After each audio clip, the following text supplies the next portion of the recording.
Assalamu alaikum wa rahmatullahi wa barakatuh once again. Inshallah ta'ala, in this class, we are going to focus on the prepositions and its signs. As we looked at the nouns and we looked at the verbs and their signs, now we're going to focus on the last piece of the puzzle so that we can enter into a different chapter, which is a bit more complex than what we are going through right now. So we're still building upon the introduction or the introductory part of this text. والمصنف رحمه الله تعالى يقول والحرف ما لا يصلح معه دليل الاسم ولا دليل الفعل نفعنا الله بعلومه نفعنا الله به وبعلومه في الدارين آمين يا رب العالمين. And the preposition is that which is not salih, is not suitable for it to contain or to work with the signs of the noun nor the signs of the verb. It's as simple as that. Basically, the signs of the nouns cannot work with the preposition itself, nor would the verb signs be suitable for the prepositions. So what do you learn from this? أولا, if we go back to the ta'rif of it, if you come to the to the Arabic book over here, if we still do have it somewhere when we were looking into the definitions, I couldn't really find it right now on the notes. Lakin, if you go to Telegram, you literally follow the link in the description below or anywhere that you see it pop up. If you go to Telegram, inshallah ta'ala, you will get all the notes there. And over there, you even receive the homework and what to do and all of that, bi'idhnillahi al-kareem.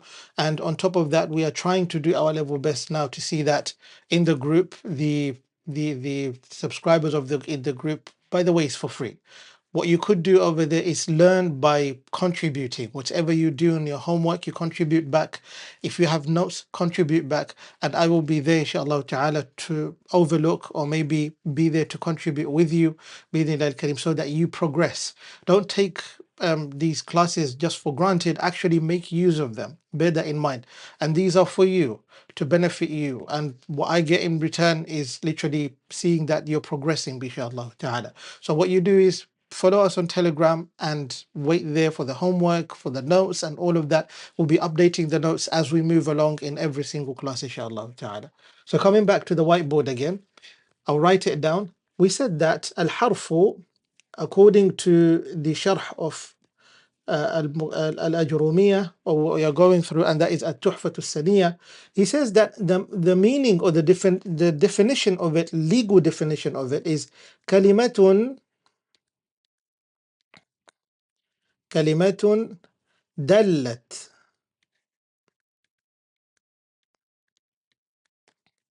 على معنى في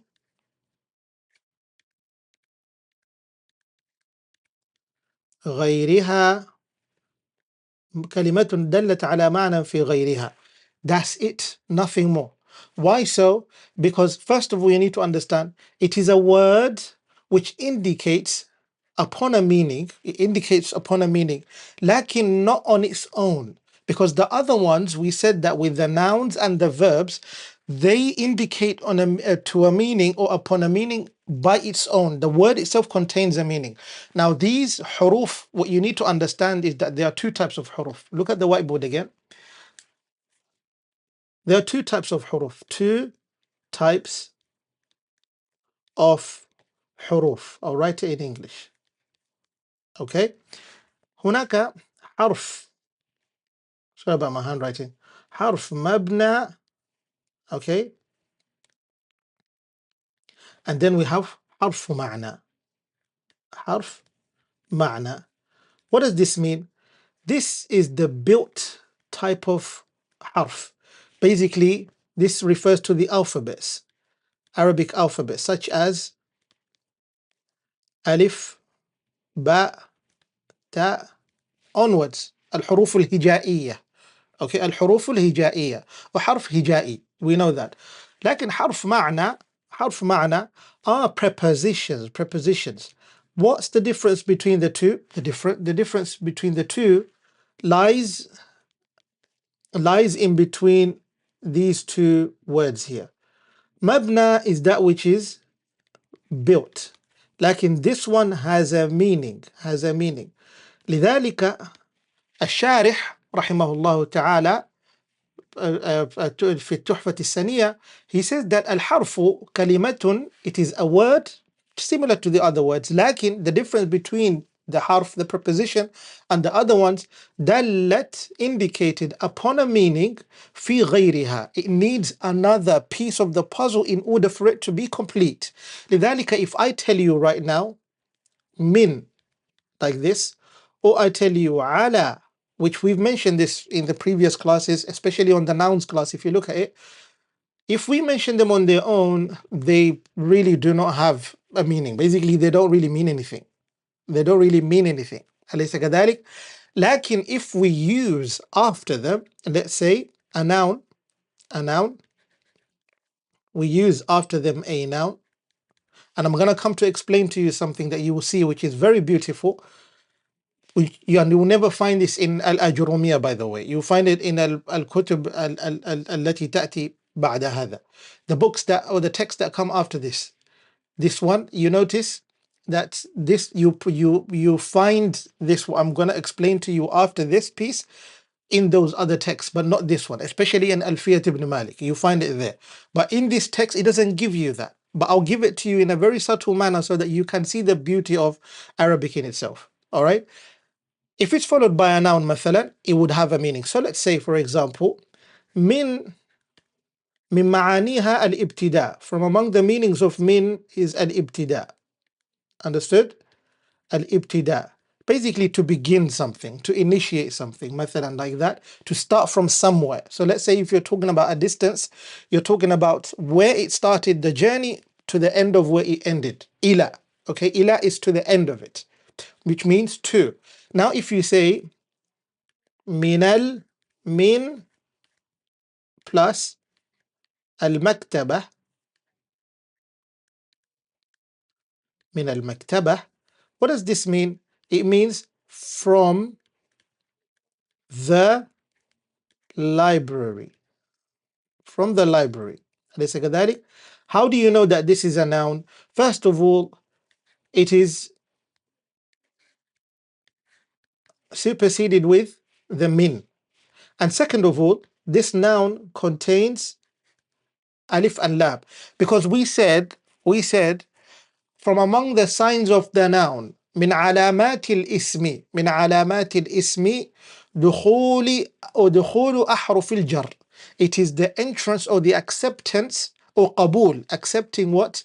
The prepositions. The prepositions which cause the noun to end in a state of jar. I know this is a bit technical, but I want you to just take it in a very simple way. These prepositions cause the noun to end in a state of jar. And I mentioned clearly that when we say state of jar or state of khafd, it is when a noun is in single form, not all the nouns in single form, but some of, or maybe majority of the nouns that you might find, they would end with a kasrah. And the reason why we said that the main sign of the jar is the kasra, because it's not only the kasra. There are more other ما ينوب مكان الكسرة. There are other types which literally take the position of the kasra. And we're going to look at those when we enter into the chapter of inflections, inshallah.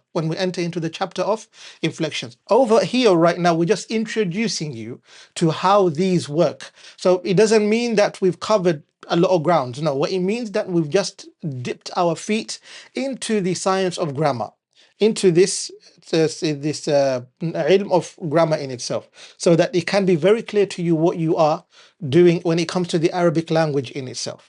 Now, I hope that's very clear. We're still going to come back to the whiteboard.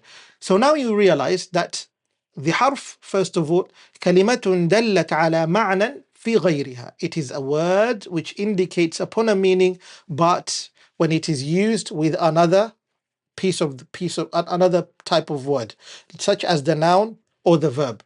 Why is the preposition in itself not only specific for the noun or only specific for the verb? Because if you look at التحفة السنية in itself, in this, I have it with me over here, by the way. Even he himself, as he breaks it down, rahmatullahi alayhi, Muhammad Muhyiddin, rahimahullah, he mentions that among the signs that you can see, but among the prepositions that you will find, is that he said he used min, he used hal, and he used in. If I'm not wrong, it's in. If I'm not, why am I mentioning these three in specific? Let me put them down for you. He mentions such as prepositions such as min, hal, and in. What's the secret behind this? What's the secret behind this? If you look at the Arabic, if you look at the Arabic text, which notes that we put together, al-harfu wa alamatuhu. Okay, al-harfu wa alamatuhu, the preposition and its signs. So we said علامات الحرف أولا الحرف doesn't have any علامة. It doesn't have any sign. The sign of it is to show that it can only present itself when when it has a noun or a verb after it. أليس كذلك؟ ما لا يصلح معه دليل الاسم ولا دليل الفعل. And you'll find these notes inshallah ta'ala in the Telegram group. You go there, you'll find them there بإذن الله الكريم. نعم. انظر أقسام الحرف. أيوة. The types. We've divided the preposition to three types. So this is something that you wouldn't find in Al-Ajrumiyyah. This is a bonus. Understand this. ما هي خاصة بالأسماء وما هي خاصة بالأفعال. And then I put this one in the middle for a reason. ما هي مشتركة بالأسماء والأفعال. What does that mean? ما هي خاصة بالأسماء. That which is specific, for the nouns. There are prepositions which are specific for the nouns. And then when we say ما هي خاصة بالأفعال, those are those which are specific for the verbs. Understand that, because they would not work for the noun. You like it or not, it's not going to work for the noun. It's only going to work for the verb. And we're going to come to that. Lakin there are those which work for both the nouns and the verbs. For both the nouns and the verbs when it comes to the prepositions. Let's break this down now. Let's give examples, inshallah ta'ala. I didn't give the examples here. I'm going to give the examples on the whiteboard, bi'idhnillah. Look carefully. Pay attention. Look at me. Shuf. When he said min, this is specific for the noun. Specific for the noun. When he said in, this was specific for the, you already know now, for the verb. Hal works for both nouns and verbs. As simple as that.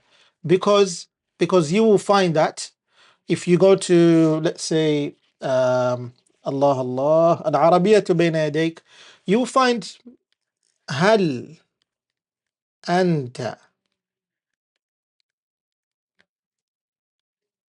هل أنت تركي هل أنت تركي مثلا, like this.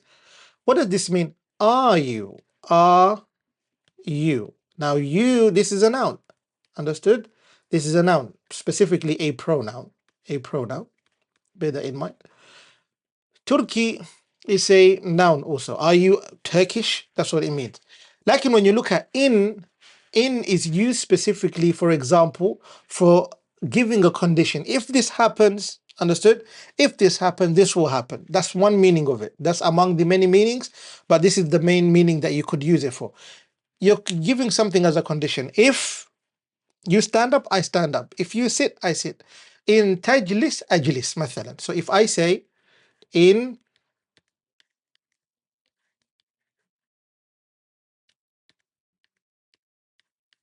tajlis,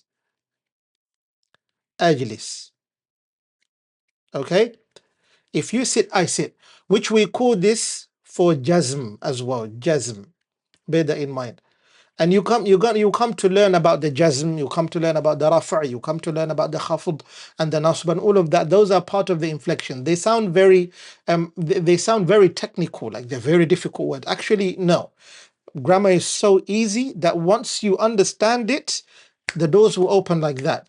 Similar to how we're trying to give this a foundation first for you to be able to work on that. So for example, something of what I prepared for you, inshallah, once this class ends, that if you go to the Telegram group, you'll find that inshallah what we've done is every single week we're updating the notes.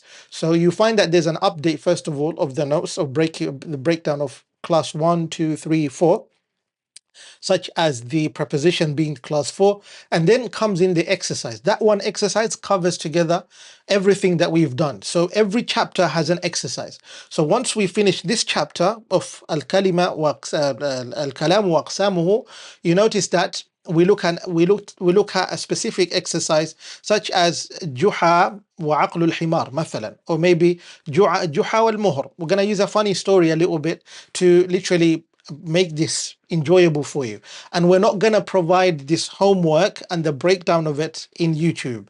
It's going to be in Telegram alone. Bear that in mind. So specifically for those who want to take it up a notch, they can go to Telegram and take it from there, inshallah ta'ala. So what you would do in there, you'll see that the homework is given to you. Then after a few days, you receive the answers. You receive the answers that these are the answers. I'm not going to give you the answers immediately, but I want you to chip in. Give the answers first. It doesn't matter whether you're right or wrong. What matters is you working on it. Bear this in mind. The Telegram group is it's not merely a group. It's actually a community. Working together is what takes you further. I did not receive ilm until I lived in a community of those who were tullabul ilm. And I was able to embark on that journey and literally get a taste of it. Not that I'm now a talibul ilm. I cannot literally call myself a talibul ilm. I'm a joker. I'll be honest with you. How so? Because I don't really study as you think. You might think that perhaps this is what I know is very shallow of knowledge. Is very shallow of my knowledge. I really don't know anything. I'm just sharing as a normal layman to another person that literally might benefit from it. If you benefit, alhamdulillah. If you don't benefit from it, ask Allah to forgive me, and hopefully you'll find somewhere else the benefit, inshallah ta'ala. I'm just providing what I believe could benefit someone else similar to that whom is in my position of not knowing anything. So over there, we want to work together so that we can get somewhere. So don't just regard yourself as part of just a number. You're there as a community member. You need to contribute, work and work and work bi'idhnillah al-kareem, and literally elevate yourself in the Arabic language, inshallah. So if you look at this, in tajlis ajlis. So what did we say about this? This is one example. So we gave an example as in the Quran. Allah said, Subhanalladhi asra bi'abdihi laylan min al-masjidi al-haram. From the masjid al-haram. And you notice that the journey of the night started from Masjid al-Haram, the sacred mosque, and that is in Mecca. إلى المسجد الأقصى, to Masjid al-Aqsa. May Allah subhanahu wa ta'ala be with the people of Al-Aqsa. Ameen ya Rabbal Alameen. Now, yes, this is what I want to bring to you. So these prepositions have meanings. These prepositions have meanings. These prepositions, they have meanings. Now, we cannot provide every single meaning for each one of them over here. It's going to be such a long class. The purpose is to just introduce you to them, and then as you move along and develop, you learn the meanings. You learn the meanings slowly but surely. Because remember this, among the very last chapters of Ajrumiyyah is Babul Makhfudat. Babul Makhfudat. What is Babul Makhfudat? Babul Makhfudat is the chapter that specifically look at those which are in a state of khafd, or those which cause words to be in a state of khafd. And you notice among them is that the direct one, first of all, and that is the prepositions which cause a word to be in a state of khafd, and then we're going to break them down as much as we could, inshallah ta'ala. Number one. And then you have, for example, when you come to idafa, al-mudaf wal-mudaf ilayh, among the sub chapters of subtopics of this main topic is babul idafa as well, the compounding words which you put together and then they form one meaning, but the second word ends up being in a state of jar, which is in a state of khafd as well. And it might be a little bit complex right now. We don't want to look into that at the moment as we move along bi'idhnillah al-kareem throughout. Remember, this is one big bulk science that you're going to put all together as a puzzle, but you need to be patient. العلم لا يدرك إلا بالصبر. Knowledge cannot be attained without patience. It's a journey that you live in, and you have to involve yourself in a community that you will live with together for a long, long time. They say if you want to run basically very fast, run alone. But if you want to literally run for a very, very long time, walk or jog with a group. And as you are together in a group, you notice that you don't fizzle out, nor do you die down. Your energy doesn't fizzle away. You literally have a lot of energy. And even when you feel like you've dimmed down, you have people that will pull you back up, inshallah ta'ala. So this is another one. So you notice what I wanted to bring to your attention is that min is used specifically for the nouns. Okay?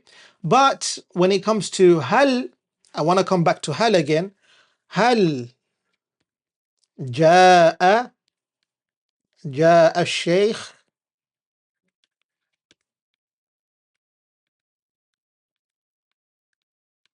هل جاء الشيخ. What does this mean? Has the sheikh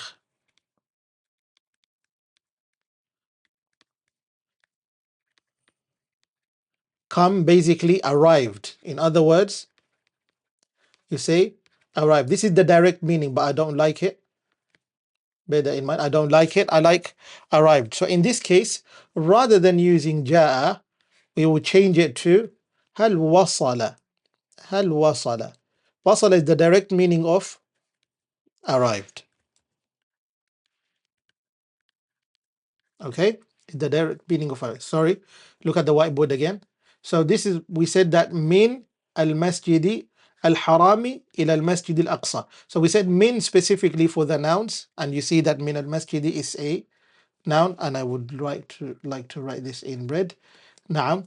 Hal jaa al-shaykh. So over here, I literally highlighted this in red, and I said I don't like the word come, although jaa has came basically. Jaa means came. Yeah, came. You can't use came over here, sorry. You use arrived. So what do you use instead? We use the word wasala. Understood? The word wasala means arrived. هل جاء الشيخ. أليس كذلك؟ خلاص. That is very clear. When it comes to in, we said that, for example, in is only for the verbs. How about another type of preposition that we can use to show? Besides hal, there is la. This la could be for two meanings. Imma linnahi. I'm going to explain this to you, don't worry. Imma linnahi wa imma linnafi. Okay? Linnafi. What does this mean? Linnahi means to forbid. Or prohibit. Understood? Or prohibit. Linnafi is literally to exclude and or maybe deny. Okay? Maybe deny. So for example, if we say لا تذهب. This تذهب, first of all, this is a verb. Very simple. But when I say لا تذهب, it means do not go, in capitals. Like that, do not go. It's a direct command. Simple. Lakin when I say لا إله, okay, لنفي الجنس. Notice this. لا إله, it means there is no God. There is no God. That's when you add illa Allah. Hence, you notice this. When the Arabs were told to say La ilaha illallah, to them it was very difficult because La ilaha, with the moment you say La ilaha, it includes everything that should be excluded from ubudiyyah.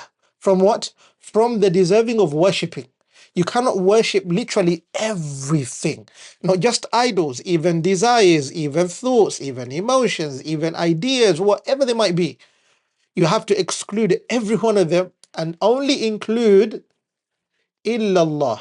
So when the Arabs knew, basically that's how you notice how grammar is important. It's not just about vocabulary. For example, if I say la rajula, la rajula, la rajula fi dari, la rajula fi dari. This la rajula, for example, what does it mean? Not a single man. And it can even go further to say, or human being, even. Human being. Basically, no one at all. There's no one fiddar in the house. In the La rajula fiddar. So in fiddar means in the house. Understood? There's no one at all. There's no one, like literally no one at all. So the main point that we want to raise over here is this la, which you just saw right now. This la can be used for both,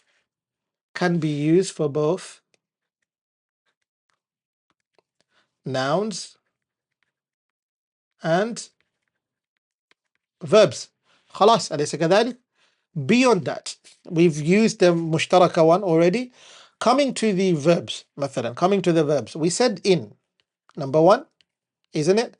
Another one is lan, okay? Or you can say lam. When you see lam or lan, مثلا, definitely know that the word that comes next is the verb and nothing else, just the verb. Lan means never, ever. You're asserting something, okay? لن تموت, لن تموت, لن تموت, لن تموت. You will never die. When you tell someone that, of course you add حتى إذا جاء أجل الله. أجل الله. Now I know this is a bit long, but I don't want it. I want you to take. Okay. What does this mean? You will never die until the ajal of Allah arrives. Basically, the time. When the time comes, you pass away. So the moment you literally take this off of the spectrum and you wipe it away, what do you get? لن تموت. You will never die. Okay? مثلا. What about lam? Lam is to say that something did not happen. Something did not happen. Lam يأكل. Lam يأكل. He did not eat. He did not eat. He did not eat. It's as simple as that. And that's preposition. So just to summarize now, if you look at the notes, look at this. الاسم وعلاماته covered. الفعل وعلاماته covered. الحرف وعلاماته covered as well, as you can see. Understood? And we said that this is the definition of al-harfu, and then we gave the different types of the prepositions so that you know where they stand بإذن الله الكريم. This is to say, we've finished off one part of Al-Ajrumiyyah, that is the introductory part, showing you that you must know some sort of vocabulary in order for you to be able to understand grammar. لكن it is not difficult for you to spot out these words without understanding them. It is very simple. All you need to know are the signs, utilize them, where would you find them, and how would you apply them, and what would they mean in what sense. So what do you know what comes next? So for example, if you see a preposition and you know that this preposition is specific for a verb, you know, okay, the next word that comes is a verb. If you see a sign, let's say a sign of a verb, you definitely know, okay, this sign is here. Either the verb that comes after it is a past tense or present tense, or it depends on what it might be. And also, if you see a noun, you will know, okay, if I see this should be a noun because the sign appeared at the beginning or at the end. أليس كذلك? And that's how you spot them out. So what we're going to do, inshallah ta'ala, in the group is that we're going to present a homework for you to literally work on and make use of it, bi'idhnillah al-kareem. The link will be in the description or somewhere around. You will see it, bi'idhnillah. وصلى الله وسلم وبارك على نبينا محمد وعلى آله وصحبه أجمعين.